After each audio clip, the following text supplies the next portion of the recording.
कैसे हैं आप सभी। तो चलिए अब दादी अम्मा को भगवत गीता सुनाएंगे। दादी अम्मा तो यहाँ पे है ही नहीं, भाग गई नीचे चल के।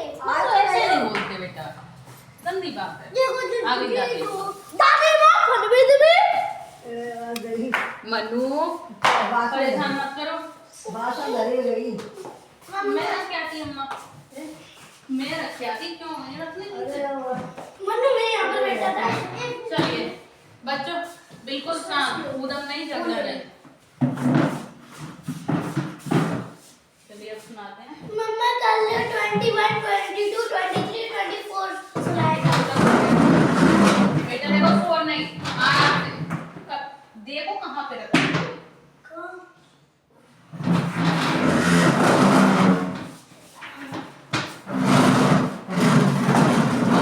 ऐसे आवाज होती है ना तेज में। आप सुनो। चलिए तो आप सुनाएंगे 17वें अध्याय का श्लोक 25। क्या हो गया पैर में? आप उदम करोगे तो लगेगी।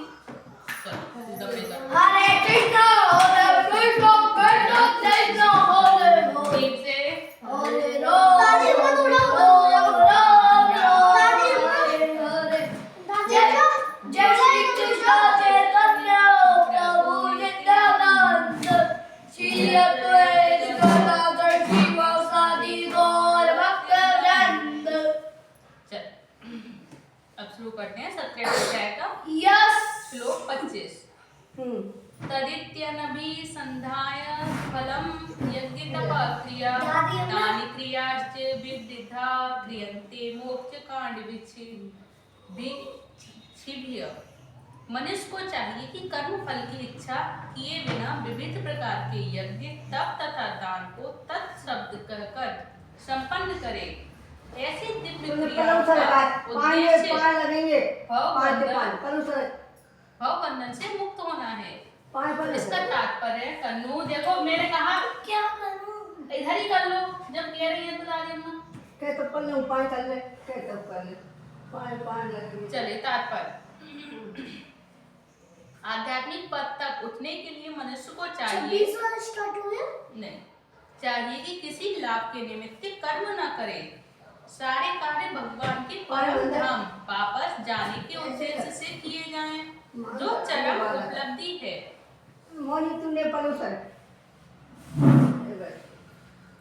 अब इसका 26वां श्लोक है और 27वां श्लोक एक साथ है, दोनों 26वां और 27वां।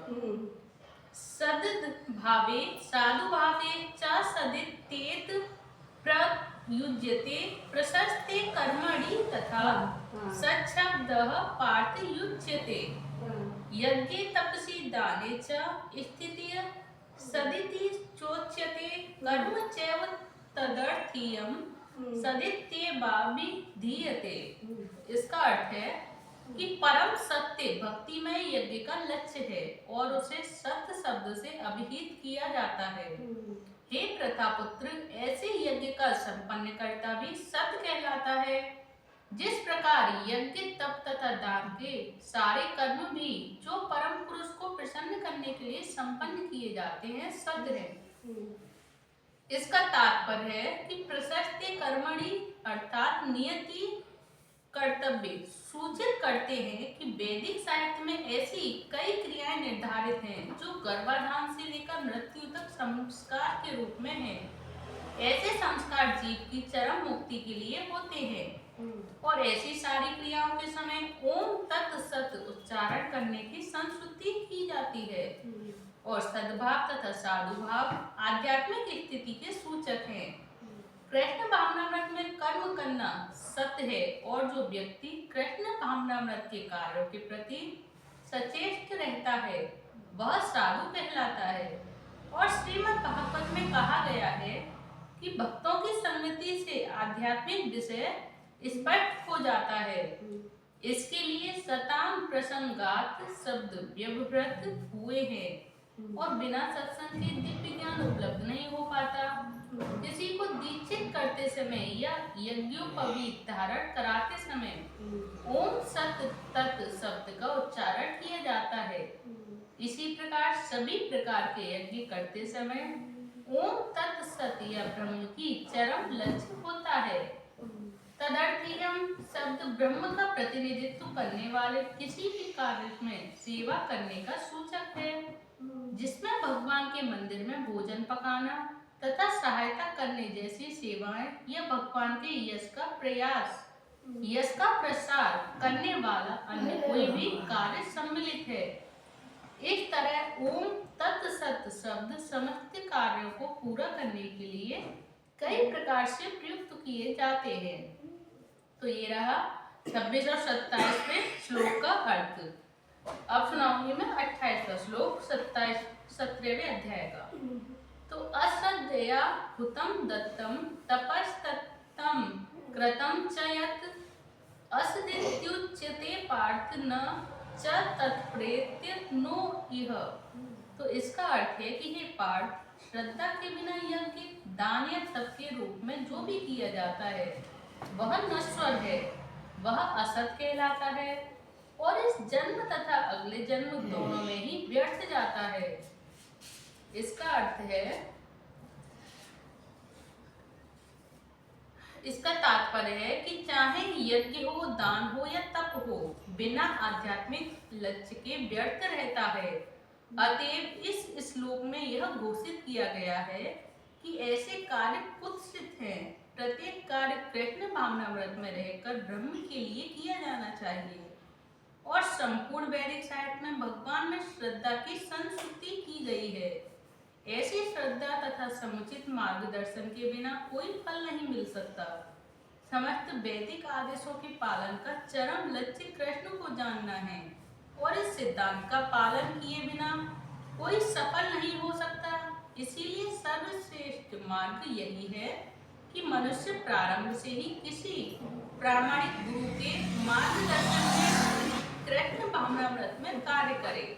सब प्रकार से सफल होने का यही मार्ग है और बद्ध अवस्था में लोग देवताओं, भूतों या कुबेर जैसे यक्षों की पूजा के प्रति आकृष्ट होते हैं। यद्यपि सतोगुण, रजोगुण तथा तमोगुण से श्रेष्ठ है, लेकिन जो व्यक्ति कृष्ण भावनामृत को ग्रहण करता है वह प्रकृति के इन तीनों गुणों को पार कर जाता है। यद्यपि क्रमिक उन्नति की विधि है, किंतु शुद्ध भक्तों की संगति से यदि कोई कृष्ण भावनामृत ग्रहण करता है तो यह सर्वश्रेष्ठ मार्ग है। इस अध्याय में इसी की संस्तुति की गई है। इस प्रकार से सफलता पाने के लिए उपयुक्त गुरु प्राप्त करके, नीचे नहीं किया जा रहा आपसे, मैंने कहा ना बीच में परेशान मत करो।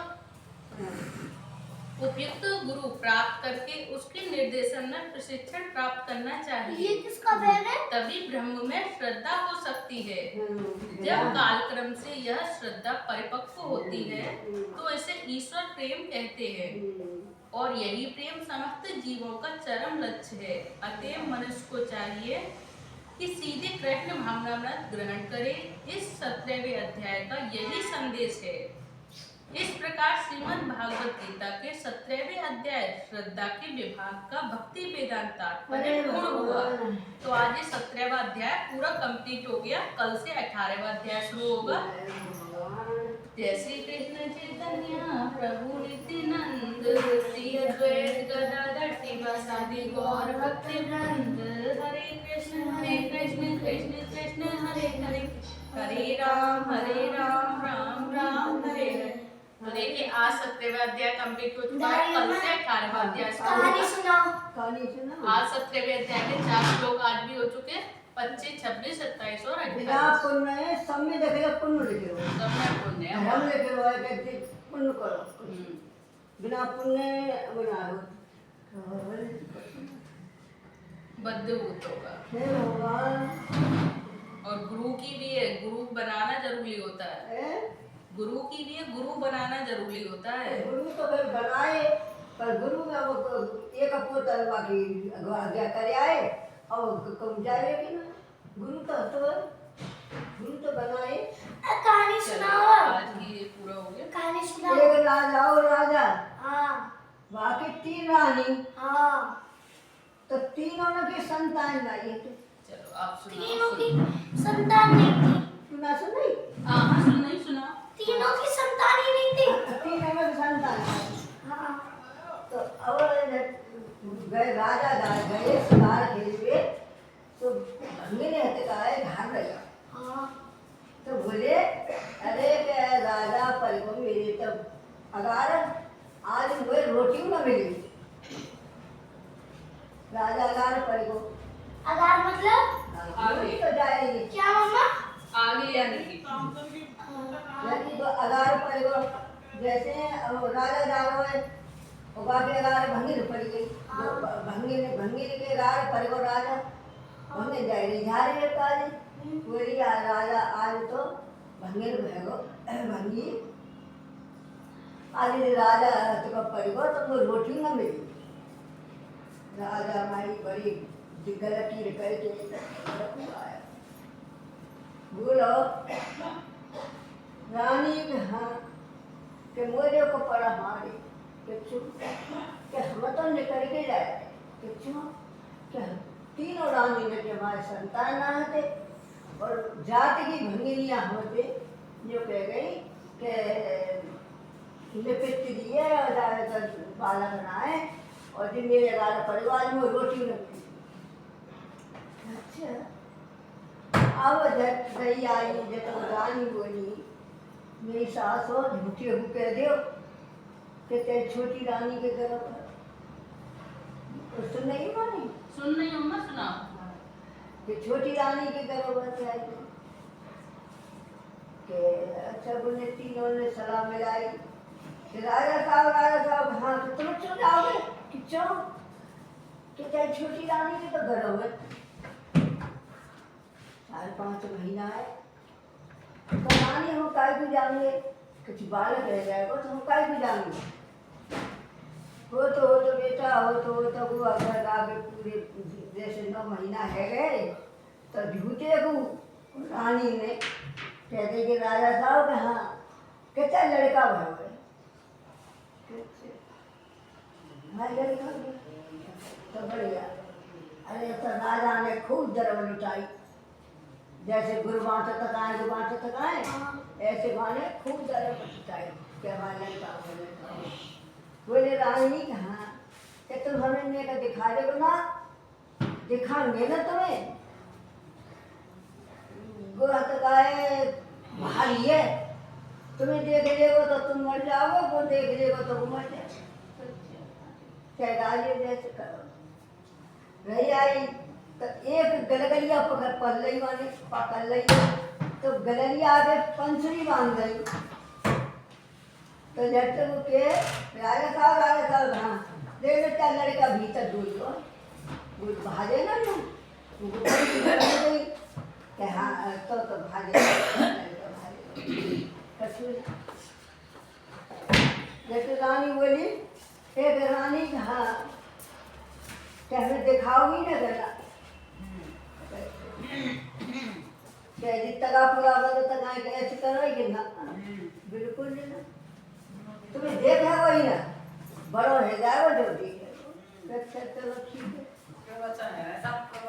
नहीं आए डैडी आप सुनाओ मैं यही हूँ सुनाते रहो।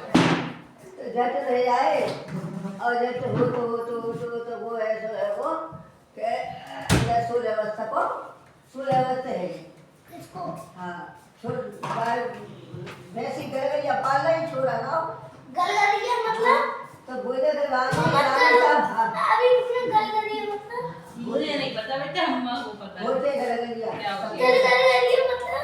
सफेद अच्छी होती सफेद सी बता दो मम्मा। मुझे नहीं पता बेटा, हाँ, होती। मुझे पता ही नहीं, मैं कैसे बताऊं? गलगलिया तो नहीं बोलते पर देखी ना तो बनी गिलहरी। हाँ गलगलिया है गलगलिया सफेद है ऐसी जैसे वो होता है जनावर गोल जो भारत को सो डॉक्टर भैया है जब बोले कि रानी साहब हाँ रानी मकू का चूल्हा लाओगे ना तो ले आओ फिर का लाओगे तो वो दोनों तो जो कही कि हमको साड़ी लाओ खाए बुलाओ पहले लाओ गाने जो कही तीसरी ने कि वो को है तो कुत्ती ले आओ है तो दोपहर जाना हाँ कुटिया कुतिया। कुटिया कुटिया ले आओ। कि ये तो कुट्टी कहाँ है? कहाँ देखा दोनों तो साड़ी अक्सरी जिका खरीद ले, सब काम कर ले, सब अन्य करके और घट सब चीज ले आयो। तो बोलो कि भाई एक कन्या राहुआ के कुटिया पालतुई कुटिया जैसे हते कहाँ पालते था हाँ। तो पालतुई। तो गाने कही भैया हमारी रानी एक दुल्हन तो सारी सेला खाए को पीवे को मांगो है और तीसरी ने वो तो कुत्ती मांगी है। हे तो कुत्ती के हे तो कुत्ती हम पे मत दे तुम। तो चलो सुबह कहते ले आए तो रानी को क्या करो करे। रानी बातें राजा के क्या करे। रानी तुम पानी मत मारो मुंह में। कहाँ मारो? अरे अरे हाँ। तो रानी राजा राजा आपने तो जो क्या करे। रानी देखिए क्या कहते हैं वो ये तो कुछ वही देखो इतना बड़ा है छोरा ऐसा मलूक है। ये तो कुत्ती राजा के और अच्छी अच्छी चीजें ले आओ तो छोरा खावेगा और छोरा की माँ खावेगी। वो तीनों खाती फिर नहीं आई। हो तो बेटा वो क्या कहते हैं ये हलाकर देखो 15-16 वर्ष को झूठे को कह रही माने कि 16 वर्ष को है वो छोरा। तो रानी राजा बोले कि रानी अब देखने वाले आए रहे तो बताओ तुम लड़का निकालो देखने वाले आए रहे कि देखो कोई बिना से देखे भी शादी कर जाए तो करवाइयो और बिना देखे हमारा दिखावत ही छोड़ा वहाँ छोड़ा खत्म है जाए झूठे को कह रही और रही आई। और ये तो कुत्ती अटकाए होते राजा साहब छोड़ा काली फलाई चीज ले आओ ढीकी चीज ले आओ। और राजा से बड़ी खुश हुए पानी जब पानी और कछू न जटे बोले एक जन बोलो अच्छा हम बिना ही देखे की शादी कर रहे हैं फिर करो जनवर बिना से देखी की शादी करें।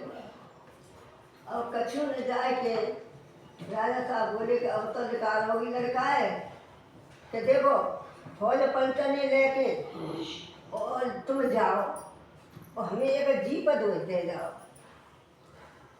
जीप दे जाओ एक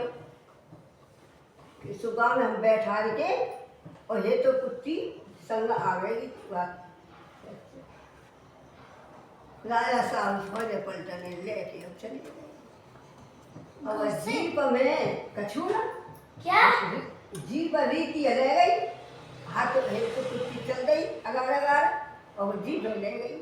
तो झट नार पे चक्कू ले गई नार पे यूँ करके अपनी नार पे धरती ये तो कुत्ती। तो झट महादेव और पार्वती जी आए थे बोले के देखो पार्वती जी देखो तो महादेव जी कहाँ कि देखो जी कुतिया अपने हाथ मर रही है कैसी मर रही है अपने हाथ या पूछो काय को मर रही है कि देखो बिना दुल्हा की बारात जा रही है। आज तीनों तो रानी खत्म कर रानी और देखो मोग खत्म कर देखो एक लड़का बना दिया। तो महादेव पार्वती ने बहुत सुंदर लड़का झटका में बैठा दो जीप में बैठा के अगार हंसत जाए बोली के बहुत सुंदर लड़का 15, 16, 17 वर्ष को बनाए दो। महादेव पार्वती जी ने तो लेके चल गए लेके चली गई हंसत गई बोली गए जब तो जाए के राजा बोले जब अब तो ये तो कुत्ती निकालो लड़का हाँ निकालो देखो। और राजा तो बोले हाँ जाई थे लड़का हमें नहीं दिखावती इतना सुंदर लड़का बना तो खूब ब्याह भयो शादी गई सब काम गई वहाँ पर जैसे भावर पत्त का भावर पड़ी और दरवाजे भयो और दावत दही सब खूब है हो गया। और इस समय तीनों रानी बोली के बिना दुल्हा की बारात ही तो झट बोले तीनों ने खाई खोद ली तब मेरी सास और तीनों जनी जान गिर पड़ी। तीनों जनी राजा हमें तो राजा मरवा देंगे बिना तो लाठी बनाते। और झट आई तो ये तो कुत्ती लगा सत्य आवे चलते आवे सत्य आवे चलते आवे। रानी साहब हाँ के खाट सजाओ के कैसे के है वो भैया कहाँ से आया छोरा। अरे कि तुम करो वो तीनों ने झट थाने सजायो गुड्डा आट गई और झट वो छोरा गयो और वो कहा कहते हैं वो बहू दूल्हा जैसे ये तक आए गुल्ले रहे जब जब कुटिया ने जब इतवाने पाली तो सबने वाने कही रानी ने तीनों ने कि देख ले हमने तो चीज़ मंगाई तो जाने कुटिया मंगाई तो कुटिया ने हमारे संबंध से जुड़ दो सुनिए सब कुत्ता जानते हैं वो बहू रही वो राजा खुशी भयो रानी वही अच्छी कहानी थी। कुटिया ने करो कुटिया ने संतान वही न जाति न पार्वती नाल पर छुरी लेके ठाड़ी है गई पार्वती महादेव आने का देख ली कुटिया पर कहा तो मर रही है कि कैसे मर रही है बता कि देखो बिना तो लागी बनाते तो गुन्ने महादेव ने बढ़िया लड़का बना के बैठा रहो। कैसी लगी तुम दोनों को कहानी? अच्छी लगी? चलो एक और सुना दो। नहीं अब कल सुना।